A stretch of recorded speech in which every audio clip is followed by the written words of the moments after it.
Okay, so this is lecture 12 and we have started some part of it.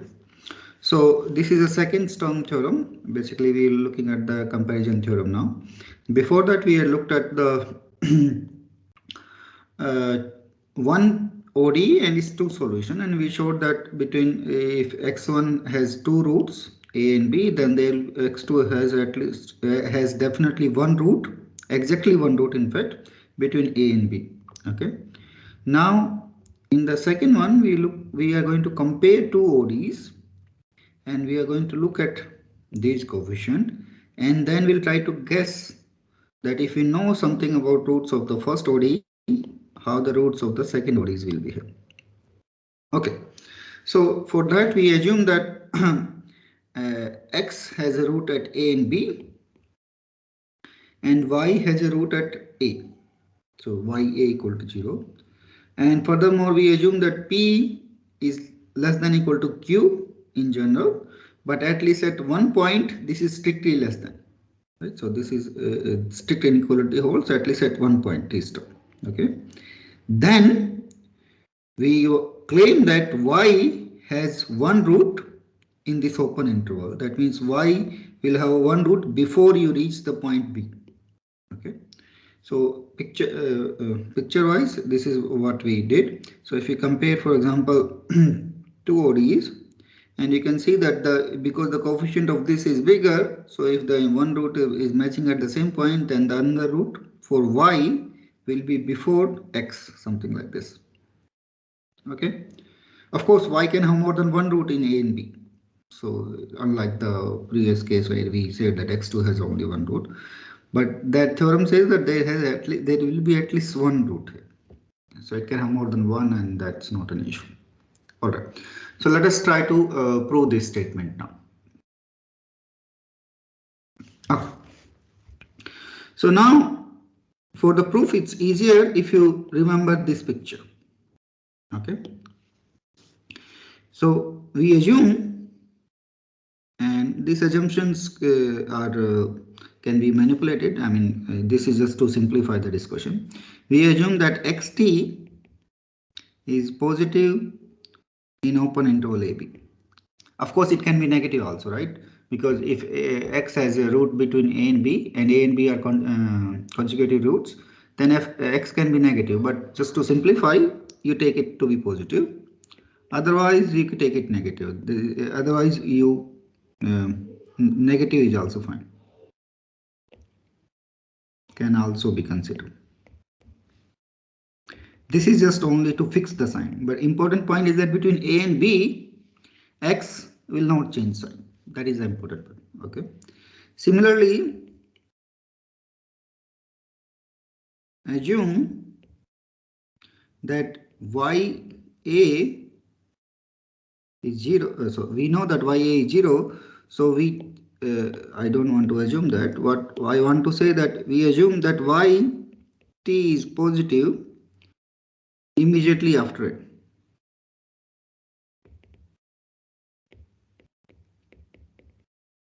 After t is equal to a. Of course, y is not 0 immediately after a, because I'll explain after this theorem why we are saying that.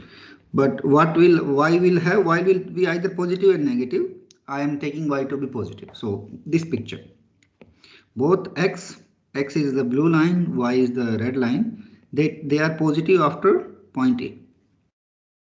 Now this is only to fix the sign for both the things. Okay. Now what we'll do is that we'll take the ODE. Note that ODE for x has a coefficient p, ODE for y has a coefficient q. So let us take ODE for x. Okay. And multiply this ODE with y. Similarly, you take ODE for, okay. Similarly, we take ODE for y and multiply it with x. Okay. This is of course equal to 0. Now I'm going to collect the coefficient. What I get is yx double prime plus x y double prime. Okay.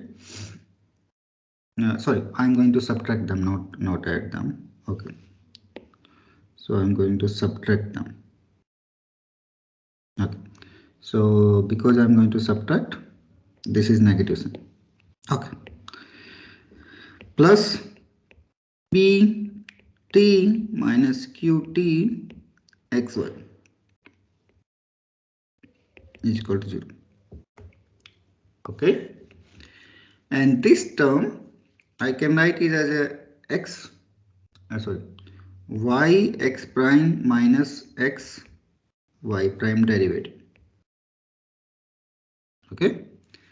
Plus, and this is why you can open this derivative and use the chain rule, you'll get the above thing, plus pt minus qt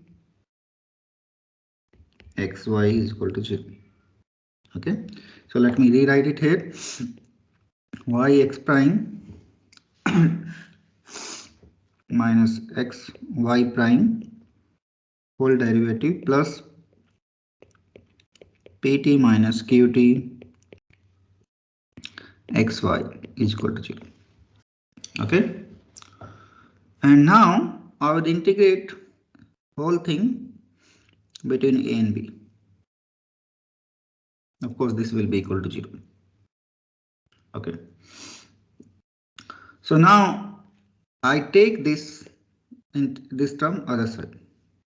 So I'll get here this side I will get y x prime minus x y prime evaluated at a and b, because the total derivative is like this.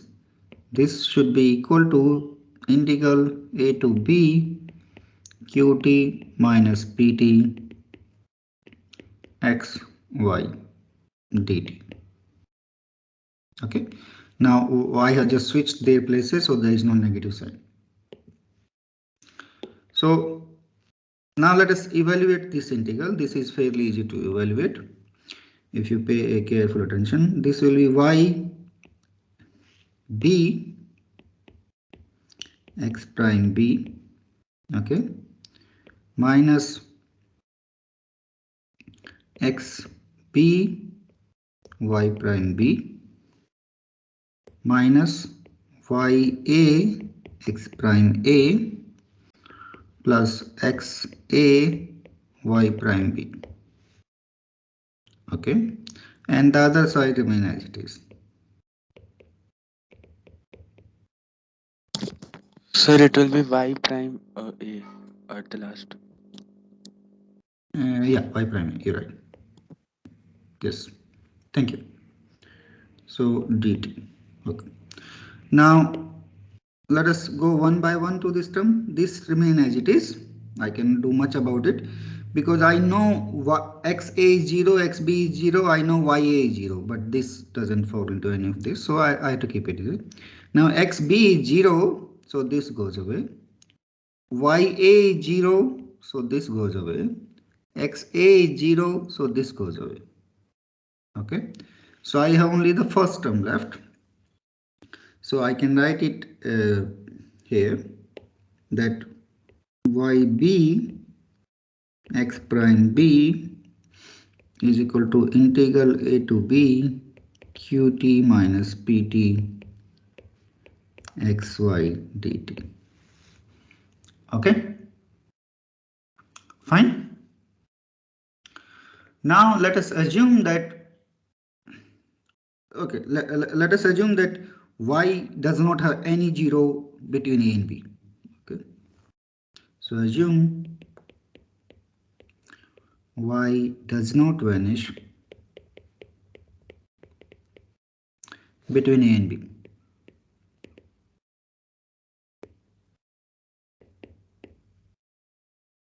Vanish in, let's write it in. Okay, that means y of b, okay, so let us look at this thing. That means y of b will be positive because y takes positive value immediately after it. Okay. So y of b is positive. Okay. Or let's say greater than equal to 0, it won't matter. Similarly, let's say greater than equal to 0. Similarly, you take x prime b. What can you say about x prime b? It's positive or negative? Let's look at this picture. Yes, tell me, what will be x prime b? Negative. Both. Huh? Sorry, what? Since A and B are zero, so it means that it changes the sign in A and B. By x prime B changes the sign between A and B. It cannot change the sign between a and b, x, because a and b are conjugative zeros of x. Yeah, x prime B can change the sign, no? Yeah, x prime b can change. No, x prime can change sign. X prime b cannot change the sign. Sorry, yes, x prime can change the sign. X prime can change the sign definitely, but nevertheless x prime b will always be negative because it has to come down. Okay, it can do whatever it wants here,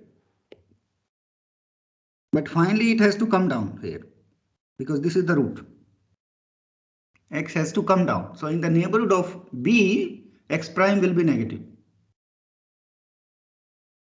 Okay, you can always find a neighborhood of b where x prime b has to be negative because x is a positive number just behind when you take t to be less than b.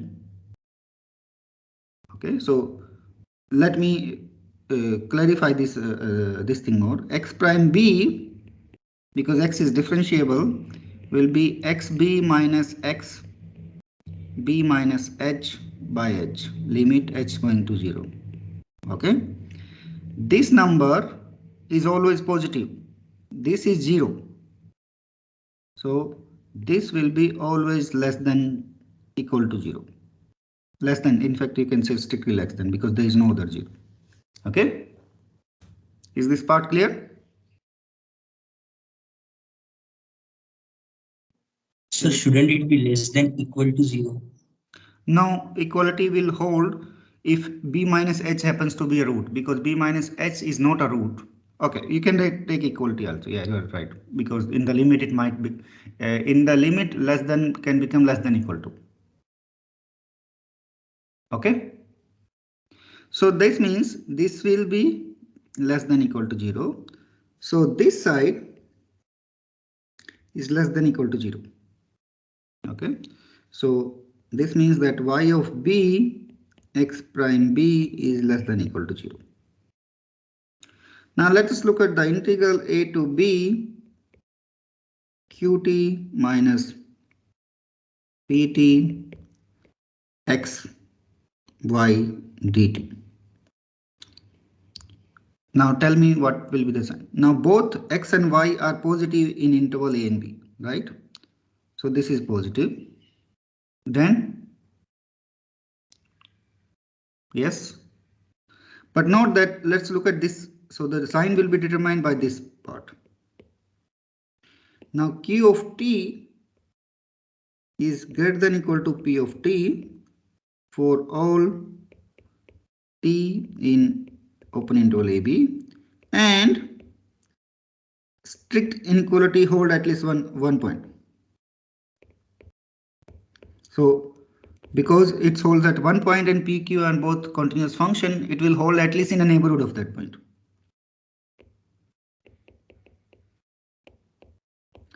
So that means this number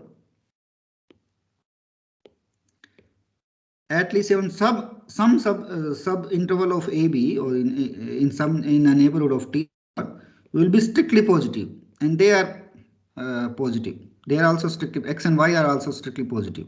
Okay, so this means this number will be strictly positive.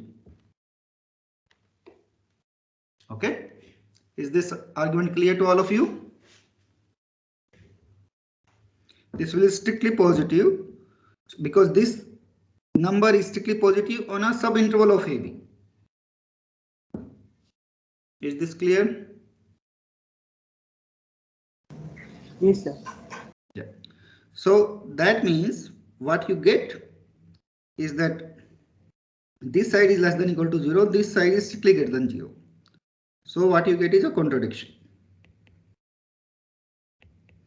And why you get a contradiction? Because you assume y does not change sign between A and B. If this changes sign, this will not happen.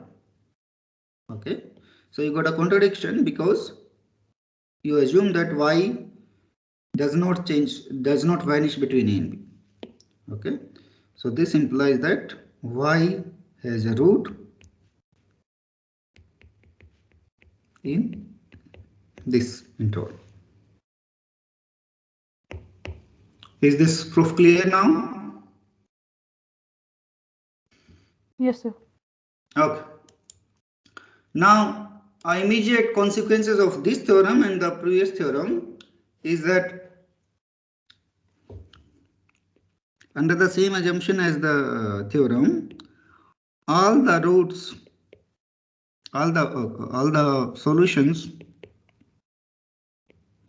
of y double prime qt y is equal to 0 has a root in AB. Okay, why? Because y has a root, because y of A is equal to 0 and y of C is equal to 0 for some C in open interval AB, and by the Sturm comparison so this was comparison theorem, and before that what we have done is separation. So by Sturm separation theorem, any other linearly independent, if Z is a solution, linearly independent solution of y double prime plus pty is equal to 0, then Z has a root in AC, and this implies that Z has a root in open interval AB. Okay, so you take any other solution of this thing. Once one solution has a root between at A and some point C, then of course all other solution has a root between A and C, all other linearly independent solution. Hence, it will have root in AB also. Okay. So this is very easy to prove. What else is easy to prove? Now we can, this theorem is very powerful. If you see, what you have to see is just look at this coefficient, and by just looking at this coefficient, now we are going to make two statements, and these statements should be clear to you now, and you should be able to write the proof of these statements. Okay, so I'll just give you the statements and you try to write down the proof. Proofs are fairly easy. Okay, so the first, let's call it proposition. If limit of pt t going to infinity is strictly less than alpha, which is positive, then x double prime plus pt x is equal to 0 is oscillatory. When I say OD is oscillatory equation, what do you mean by oscillatory equation? That means that is all the solutions, all the non-trivial solutions, solutions of x double prime plus pt x is equal to 0 are oscillatory.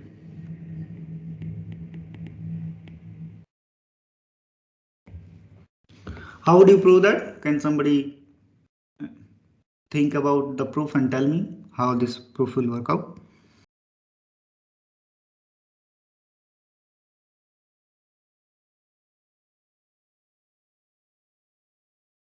Sir, we can consider the ODE x double prime plus alpha x equals to 0, and that will be an oscillatory one. Exactly. And because that will be oscillatory one, but then you have to comparison theorem we can you have to use the comparison theorem, but not that to use the comparison theorem you have to do a little bit work before, because this is limit. Because comparison theorems assume this for every t. You see. So we can take a t that So is yeah. than. So you have to take a t. So this you have to understand this definition of this limit now.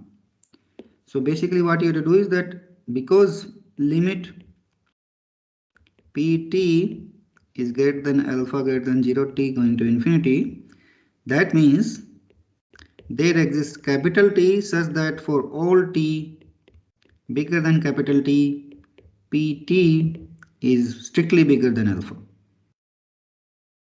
And then you have to argue on t comma infinity. Okay? You cannot argue before that because you have no control over sign. But now you use the definition and then argue on this. And on this, now you use the comparison. Okay? On this, you have to use the comparison theorem. Okay. A similar argument, maybe in fact much simpler argument, gives the other property of it, other result, saying that if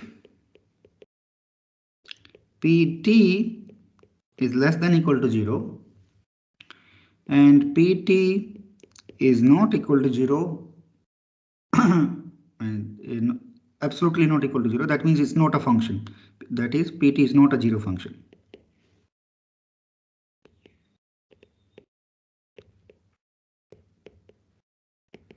Because then the trivial solution comes out. Where basically it will be linear if identity equal to 0. Then no solution of x double prime pt x is equal to 0 can have more than one 0.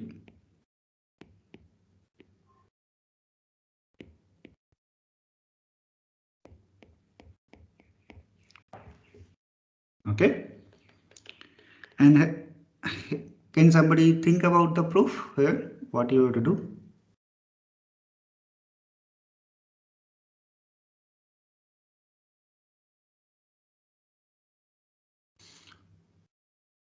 So this is little bit the opposite way of thinking the comparison theorem.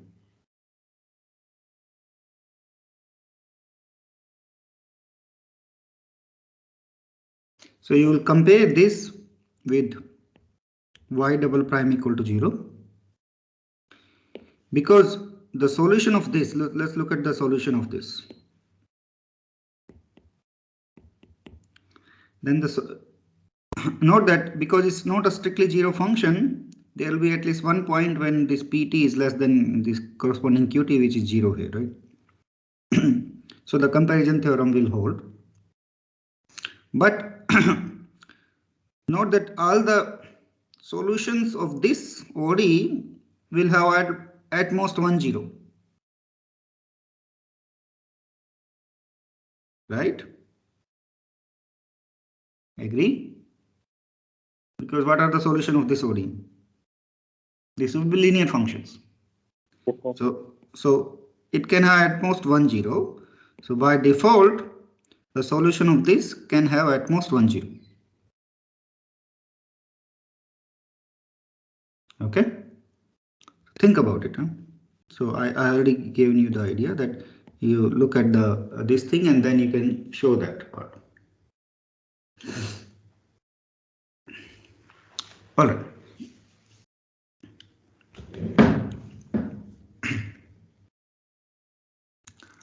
All right. So now let us go forward and prove a fundamental point. So complete the proof. Huh?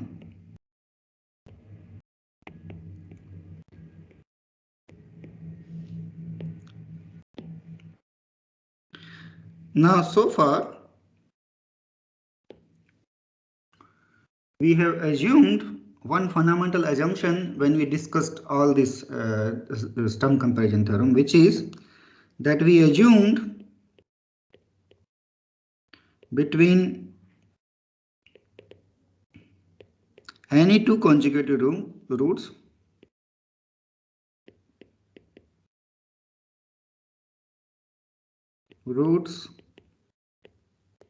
of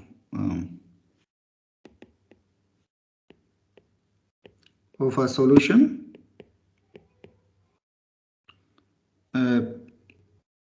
there is a positive distance.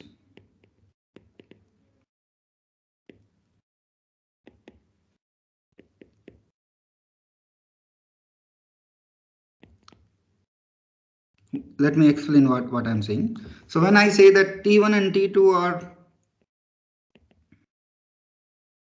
consecutive root, that means I'm saying T1 is less than T2 and there is no other root of and x t is not equal to 0 for between T1 comma T2. Now this argument is fine if in any interval we have finitely many roots. Okay, if you assume that in A and B we have infinitely many roots of x,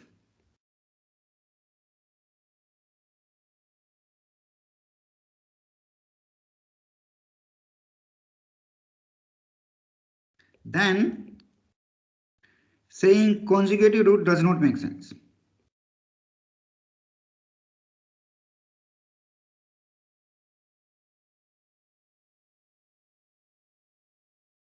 Right? Do you agree to this point? Please explain again from the T1 and T2 are two consecutive roots. When I say they are two consecutive roots, I said that the distance between T1 and T2 is positive, right? You understand? I'm assuming this fact that always there is always this holds. Right? This is the definition of consecutive roots. When I say a function f has a consecutive root at T1 and T2, that means ft1 is equal to 0, ft2 equal to 0, and ft is not 0 between in this interval. Okay, this is what you mean by consecutive root. This is a definition of consecutive root.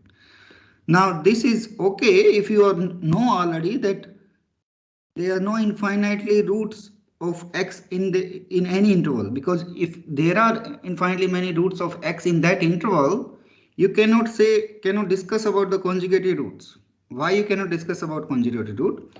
It is similar argument to when you cannot discuss, we cannot say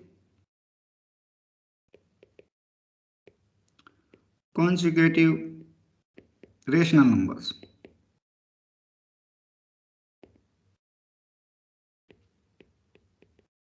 Can you find any two conjugative rational numbers? If I give you one q1 and ask what is the q, give me the next rational number. Can you tell me what is the next rational number? Sir. You cannot, because there are infinitely many of them. Right? Between any two, you can find the next one. And same thing happen in the root. So if you have, let's say, if you have a, b here, and if you have infinitely many roots here, okay. And if you look at the one point where you have always infinitely many concentrated, in this one you cannot say that this is the one and the next one is that one. It's impossible to find what is the next one.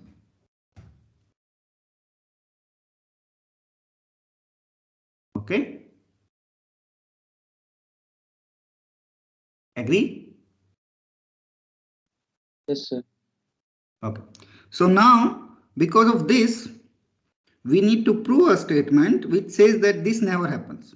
So we need to prove that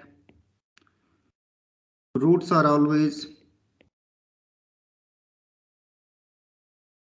at positive distance.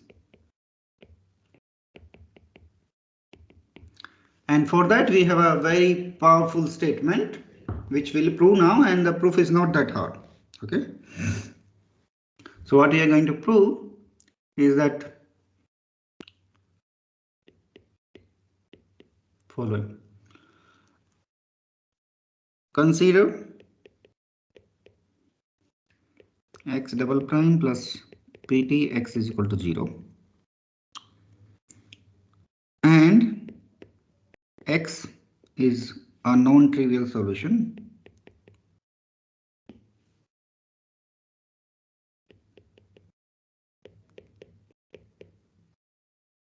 of this ODE. Okay, and let AB is any closed interval. Okay, then x can have at most finitely many roots in AB. Of course, if they are finitely many, then you know the distance between all of them will be positive. Only when they are infinitely many, it's impossible. The limit of the minimum distance between them can go to 0. Okay. So if there are finitely many, you can always take the minimum distance and then say this is the first one, this is the second one, this is the third one, blah blah blah. You can say. So when you infinitely many, this is impossible, becomes impossible statement. So what you are going to prove now for any ODE of this form, you take any closed interval, doesn't matter how big, you will have only finitely many roots in that. Of course, if you will take minus till infinity, of course you might have infinitely many roots, but nevertheless the distance between them will never going to go to 0. This is what this statement says. Okay. So let us look at the proof. Assume we have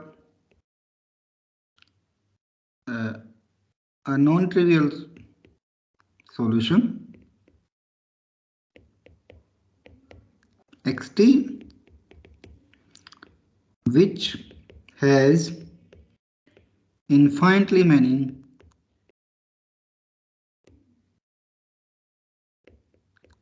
roots in closed interval AB.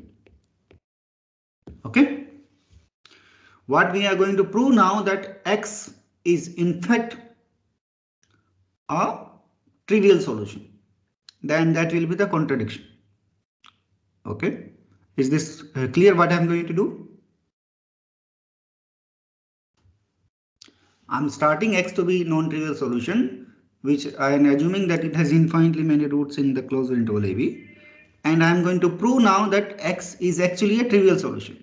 So that will be the contradiction. So now because I have infinitely many roots in AB, okay. So let us define the set of all roots. Okay, let S be a set, be the set of all 0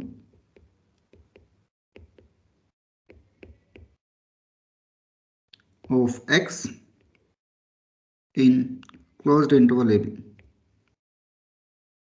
Okay. What can you say about S?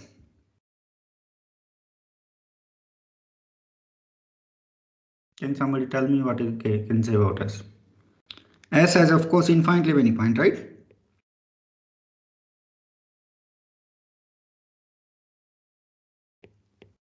What else you can say about S?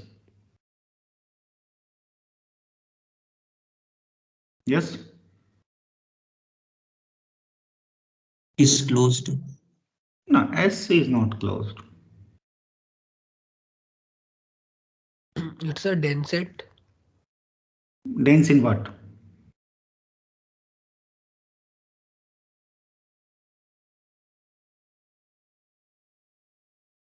No, you can only say S is bounded.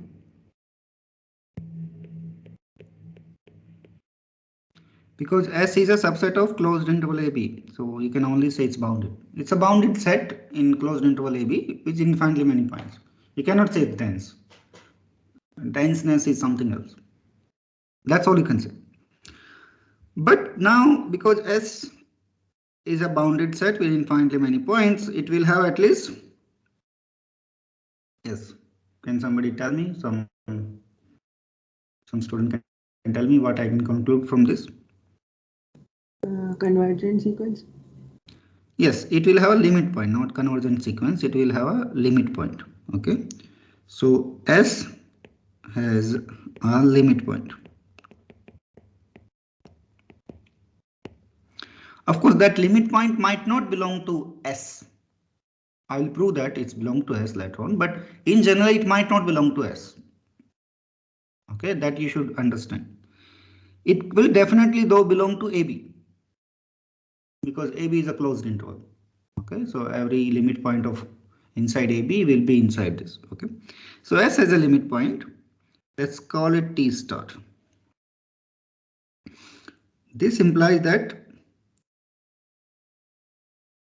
S has a convergent subsequence converging to T star. But I'm not interested in this subsequence because I'm going to construct my subsequence in a proper way. If I don't construct my subsequence in a proper way, there will be issue. Okay, so I'm going to construct my subsequence. Instead of taking a subsequence which converges to this, I will explicitly construct my subsequence. Okay, so now I'm going to construct a subsequence. In fact, let's say call it sequence because every subsequence is also sequence. Construct a sequence in S such that sequence let's call it Tk, so that Tk will converge to T star.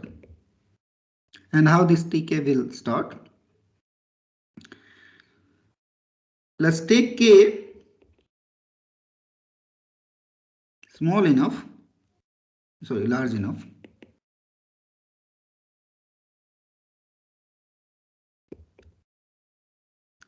such that T star minus 1 upon K, T star plus 1 upon K is subset of AB. You can pick one K such that this happens. Then you can always find this is the case. Okay. Then I'm going to keep increasing the value of K and keep defining what is Tk. Okay. So for each K large enough, of course, I have to take everything inside AB, closed interval AB. Once it's inside, I can take a larger one. So for each K,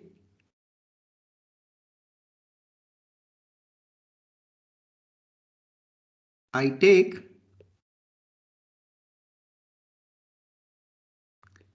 Tk inside S such that Tk is inside T minus 1 upon K, T plus 1 upon K. Okay, and Tk is not equal to, let's say, all other Tk's before that, to other Tk's, Ti's, let's say, all other Ti's for I equal to 1 to K minus 1. So I don't want to keep choosing one Tk. This is very important. But I can always do that because I have infinitely many elements in S. Is this construction clear to you? So should it not be T star minus 1 by K? Yeah, that is true. Yeah, this is true. Yes. This is absolutely true. So let's, I wrote T star there. Okay. Is this construction clear? The important point is that I need to take the separate TKs. And this I can keep doing because S has infinitely many points. Okay. Obviously, by construction itself, these TK will converge to T star. This implies that because X is at least a continuous function, this will converge to xt star. But each one of these tk is 0, so xt star is also 0. So this means that t star is also in S. Is this part clear to you?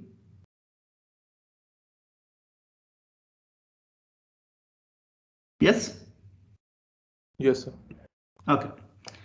Now this is not important. I actually don't need this, but I just wanted to, when I will need it, I'll use it. But for the time, it's not important that this is in S. What is important, what fact I will use that xt star is 0. Then note that, let's just take tk minus 1 and tk plus 1. Obviously, xtk minus 1 is equal to 0 and xtk, sorry, not plus 1, it should be only tk.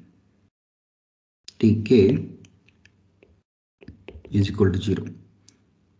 And x is differentiable.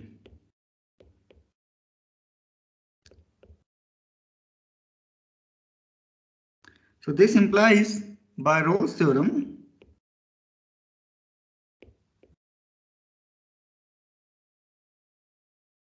there exists sk such that x prime at sk is 0. For each k, there is a sk. Furthermore, note that sk can also converge to t star because by construction this sk belong to either tk comma tk minus 1 comma tk or tk comma tk minus 1 depending on which one is bigger. So what Rolle's theorem says that it lies between these 2 points. Depending on which one is bigger, it lies in this interval. So this means that because distance between this interval keeps shrinking, so this will also converge to t star. This implies again, okay. So this implies that x prime, which is again a continuous function, xk converges to x prime t star. This implies that x prime sk, which is equal to 0 for all k, is equal to x prime at t star. Okay. So we are almost done. So the solution x now satisfies following condition.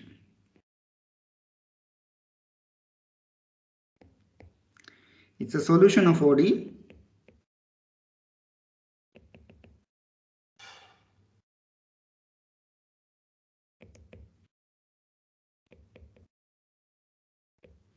Okay, agree? It satisfies this condition.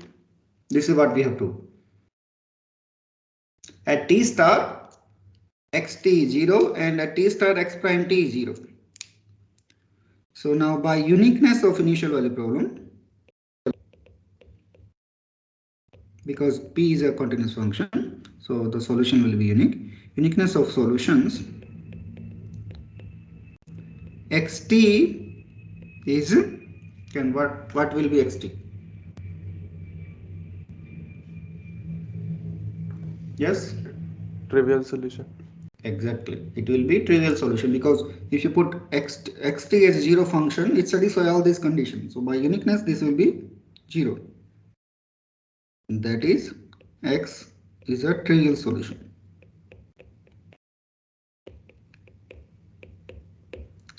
Hence, a contradiction. And why we got this contradiction? Note that this T star exists because S has infinitely many points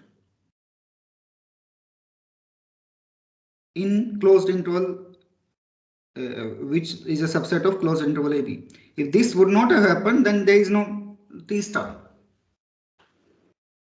Okay, so this means we cannot have infinitely many roots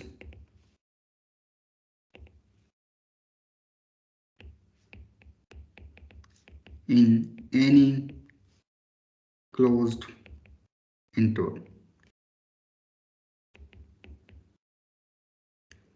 AB.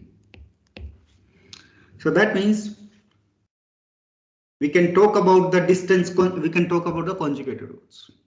Okay, so this is the this is the theorem which guarantees that you can talk about the conjugated roots of the second order differential equation.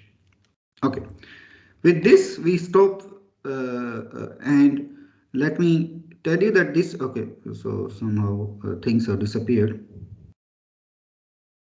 What happened? Did I add additional files? Okay, yeah, okay, I'll remove this additional thing. So with this we have finished the discussions about the oscillation for the second order oscillatory solution for the second order ODE. In the next class, I will continue with the second order ODE, but in a different context, which will be useful for the PDEs also. Okay. With this, I stop the recording and I'll take your questions.